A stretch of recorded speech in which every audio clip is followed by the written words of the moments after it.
Hey guys, a really quick video to tell you something cool. Today's my 7th day of my first 7-day fast. I have not eaten anything since Easter. Nothing! Just water with electrolyte powder in it every once in a while. Dr. Berg's. That's it. So numbers, I'm down 10 pounds from 169 to 158. That's 11 pounds. A lot of water up in there. I'll tell you why in a second. Let's see. My blood sugar was, I think, 56, maybe? It was 122 on Easter.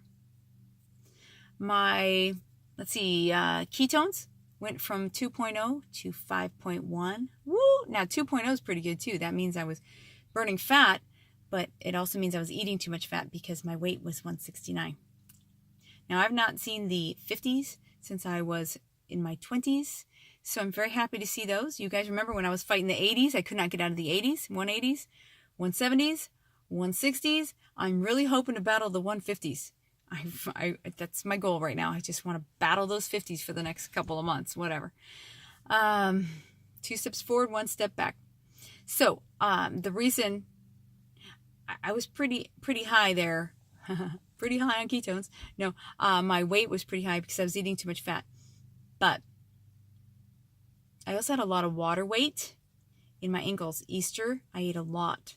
I made those little red radishes like potatoes. They taste like potatoes because all the radish flavor cooks out of them. Olive oil, salt, pepper, garlic, roasted. They're so good. They taste like little red potatoes. So cool.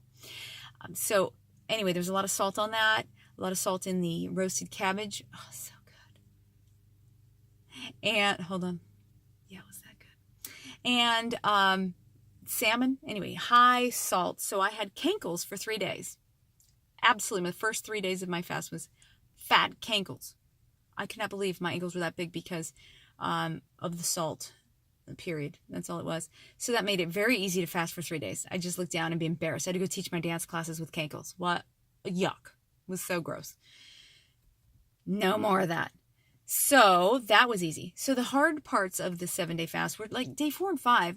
Surprisingly, on Thursday night, in my life group, I felt a little nauseated off and on, like waves. I'm like, I don't think anybody noticed, and then you get the hunger with it. It's like a wave, and you have to analyze what your body's doing in that moment. But I know I'd done several 5 days, so I just got through it. I said, okay, but look, I'm not going to die. Been there, done that.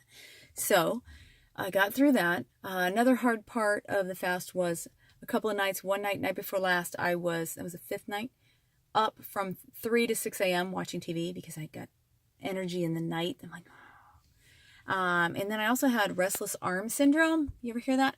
Restless leg or arm syndrome, where it's just your nerves kind of keeping me awake. And I was just like, and I was hungry. I'm like, So I lost a little sleep over this fast for sure. But that's okay. I live a lifestyle where I get to sleep in. I can go back to bed. If I'm up till 6 a.m., I'm like, go back to sleep till 9 or 10. So those are the hardest parts. I had some hunger pains, normal. Nothing ravenous where I was like, I got to go raid the fridge. I got to go raid the pantry. None of that. Just hunger pains. I could feel it. But that always reminds me why I do this. I have strong autophagy where the really great cells, the healthy cells, are eating the weaker cells. And because my ketones are 5.1 and my blood sugar is 58 or whatever, 54, I'm in a range that they use to treat cancer patients. It's the therapeutic fasting range, eating the cells, right? So Lord willing, that's what it was doing if I had any of those lurking, right? We can only pray on that and do everything in our power to try to stay healthy. So this is what I'm doing in my power to stay healthy and clean up my body and dump the sugar out of my liver and all of my other organs, in my eyes and my heart, everything. Just get the sugar out. Because once you fill up that bowl, where's it got to go? In your organs. So it's searching for the energy to use, and it's running off of ketones. So I've cleaned out all the sugar in my body. Now it's up to me what I go put in it.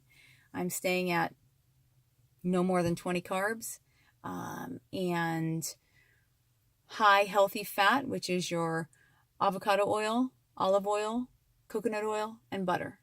That's it. No canola oil, none of that vegetable oil. It's not even food.